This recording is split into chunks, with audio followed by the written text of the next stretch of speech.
जय माता दी मित्रों, कैसे हैं आप सभी। आशा करता हूँ मित्रों आप सभी अच्छे होंगे, स्वस्थ होंगे। आज मैं आपको भगवान भैरव की साधना बताऊंगा जो कि आप सावन के महीने में कर सकते हैं। भगवान भैरव जो कि भगवान शंकर का ही एक अवतार है, एक अंशावतार है। उनकी साधना भी सावन के माह में की जा सकती है और बहुत ही अच्छी सफलता मिलती है। भैरव जी वैसे भी बहुत ही जल्दी सिद्ध होने वाले देवता हैं और बहुत ही ज़्यादा प्रसन्न होने वाले देवता हैं। बहुत ही जल्दी, जैसे भगवान शंकर बहुत जल्दी प्रसन्न होते हैं, ऐसे ही भगवान भैरव भी बहुत ही जल्दी प्रसन्न होते हैं। और अगर आप भगवान भैरव की साधना शाबर मंत्र के द्वारा करते हैं तो आपको सिद्धि और भी जल्दी प्राप्त हो जाती है। तो भगवान भैरव की साधना किस दिन से आपको शुरू करनी चाहिए, इसके लिए या तो आप शनिवार का दिन चुनेंगे या फिर आप रविवार का दिन चुनेंगे। दोनों में से कोई भी एक दिन आप चुन सकते हैं। सावन का माह जब प्रारंभ हो जाएगा, यानी कि 25-26 से जब शुरू हो रहा है सावन, तो आप शनिवार, जो भी पहला शनिवार पड़ेगा उससे या फिर जो पहला रविवार पड़ेगा उससे आपको साधना प्रारंभ कर देनी है। साधना प्रारंभ करने के लिए आपको एक एकांत स्थान चुनना होगा अपने ही घर में। आप अपने पूजा घर में भी ये साधना कर सकते हैं। अगर भगवान भैरव की मूर्ति या फ़ोटो आपके मंदिर में है तो ठीक है, नहीं तो आप बाहर से लेकर के आएंगे। मूर्ति ला सकते हैं तो मूर्ति लाइए, नहीं तो फ़ोटो आप लेकर के आइए भगवान भैरव की, वो अपने घर के मंदिर में स्थापित करिए। धूप दीप उनके समक्ष जलाइए। सरसों के तेल का दीपक हमेशा भैरव जी की पूजा में जलाया जाता है। उसके बाद में जिस दिन से आप साधना शुरू करोगे उस दिन से आपको क्या करना है कि भगवान भैरव की अपना पूजा घर, अपना पूरा मंदिर आपको साफ़ सफाई करनी है। उससे पहले पूजा घर की साफ़ सफाई करने के बाद में आपको भैरव जी को चोला अर्पित करना होगा। चोले में आप भगवान भैरव के लिए 1.25 मीटर काला कपड़ा आप रख सकते हैं, या फिर आप भैरव जी को लंगोट भी अर्पित कर सकते हैं, काले रंग का लंगोट, और काले रंग का झंडा भी आप भगवान भैरव को प्रदान कर सकते हैं। इसके अलावा आप भैरव जी को और भी पूरे वस्त्र भी अर्पित कर सकते हैं, पूरा चोला। अगर जो लोग मूर्ति रखेंगे वो लोग मूर्ति के अनुसार एक नया चोला लेकर के आएंगे भैरव जी के लिए और वो उनको पहनाएंगे। ठीक है। भैरव जी को भोग प्रसाद में आप क्या दोगे? 2 बूंदी के लड्डू आप भैरव जी को दे सकते हो। इसके अलावा आप भैरव जी को दूध और जलेबी का भोग भी लगा सकते हो। इसके अलावा आप भैरव जी को उड़द की दाल के बने हुए पकोड़े भी आप भैरव जी को चढ़ा सकते हो। इसके अलावा भैरव जी को आप 5 प्रकार की मिठाई, उसके साथ में आपको भैरव जी को एक सूखा गोला ये भी आप अर्पित कर सकते हो। सूखा गोला वो होता है जो कि हवन की पूर्णाहुति में डाला जाता है, उसी को सूखा गोला बोला जाता है। सूखा नारियल भी लोग उसको बोल देते हैं। ठीक है। यानी कि भोग प्रसाद आपकी श्रद्धा के ऊपर निर्भर करता है, आपकी इच्छा के ऊपर निर्भर करता है। भगवान तो हमारे भाव के भूखे होते हैं। हम जो भी भोग प्रसाद श्रद्धा से, मन से और विश्वास के साथ उनको अर्पित करते हैं वो उसी को ही ग्रहण कर लेते हैं।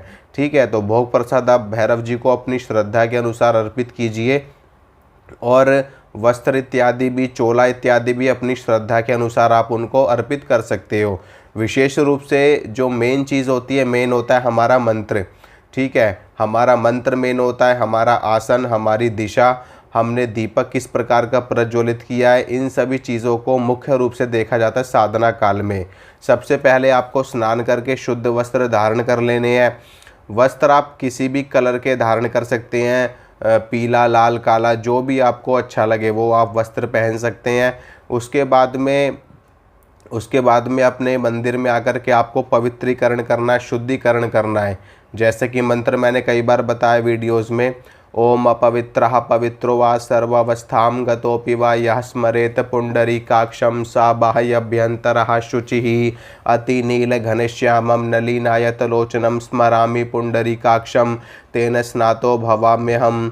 या फिर इसकी जगह आप बोल सकते हो ओम पुनातु पुंडरीकाक्षः पुनातु पुंडरीकाक्षः पुनातु पुंडरीकाक्षः। इस प्रकार से भी आप मंत्र पढ़ सकते हो, शुद्धिकरण हो जाएगी। अगर मंत्र पढ़ना नहीं आता तो भगवान नारायण का नाम लेते हुए चारों तरफ आपको जल के छींटे मारने हैं, अपने ऊपर जल के छींटे मारने हैं, अपने आसन पर जल के छींटे मारने हैं, और भैरव जी की मूर्ति पे जल के छींटे आपको मारने हैं। उसके बाद में आपको अपने मस्तक पर तिलक लगाना है। तिलक लगाने के बाद में भैरव जी के मस्तक पे तिलक आपको लगाना है और उनके चरणों में भी आपको तिलक लगाना है। उसके बाद में धूप आपको जलानी है, सरसों के तेल का दीपक आपको जलाना है। दीपक अगर आप अखंड रखते हो, जैसे कि आप ये साधना 11 दिनों की कर सकते हो, कम से कम 11 दिन की ये साधना करी जाती है। अगर आपको इस साधना का ज़्यादा प्रभाव देखना है तो उसके लिए आप 21 दिन और 41 दिन का चुनाव करेंगे। कम से कम 11 दिनों की साधना करी जाती है, और जो लोग 11 दिन की भी नहीं कर सकते तो कम से कम उनको 7 दिन की साधना ये करनी चाहिए।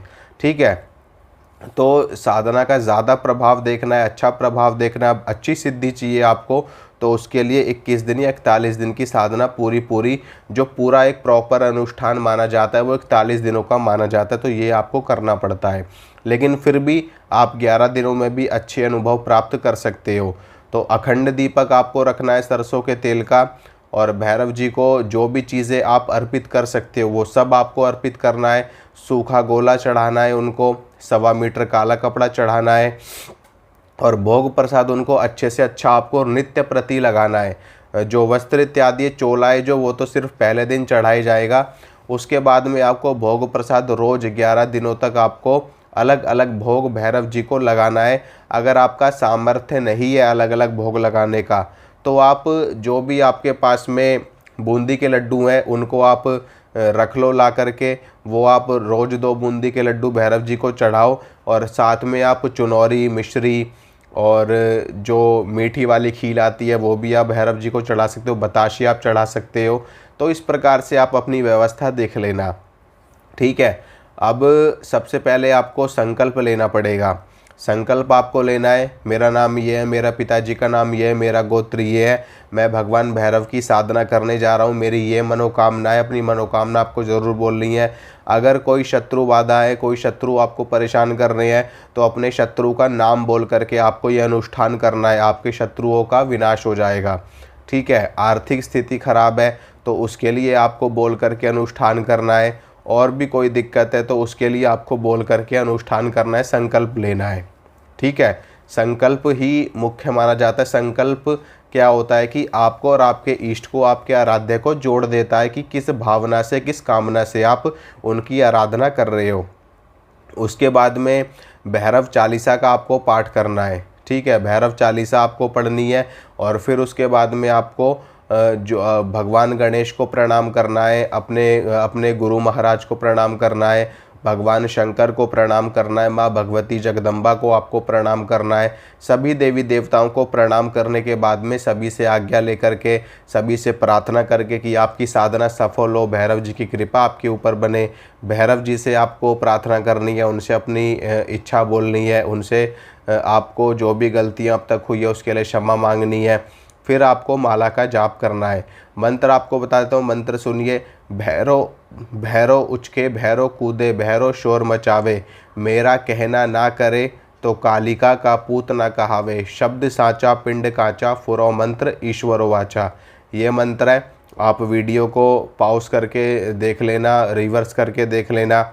और मंत्र एक बार और बोल देता हूँ, भैरव उचके, भैरव कूदे, भैरव शोर मचावे, मेरा कहना ना करे तो कालिका का पूत ना कहावे, शब्द साचा पिंड काचा, मेरे गुरु का मंत्र साचा, शब्द साचा पिंड काचा, फुरो मंत्र ईश्वरो वाचा। ये है मंत्र। ठीक है, एक बार और बोल देता हूँ, भैरव उचके, भैरव कूदे, भैरव शोर मचावे, मेरा कहना ना करे तो कालिका का पूत ना कहावे, शब्द साचा पिंड काचा, फुरो मंत्र ईश्वरो वाचा। ये मंत्र है। रुद्राक्षी माला से आपको जाप करना है। नित्य प्रति आपको 7 माला जाप करनी है इस मंत्र की 11 दिनों तक। ठीक है, नित्य प्रति 7 माला करनी है। तीसरे या चौथे दिन से ये आपको अनुभव होने शुरू हो जाएंगे।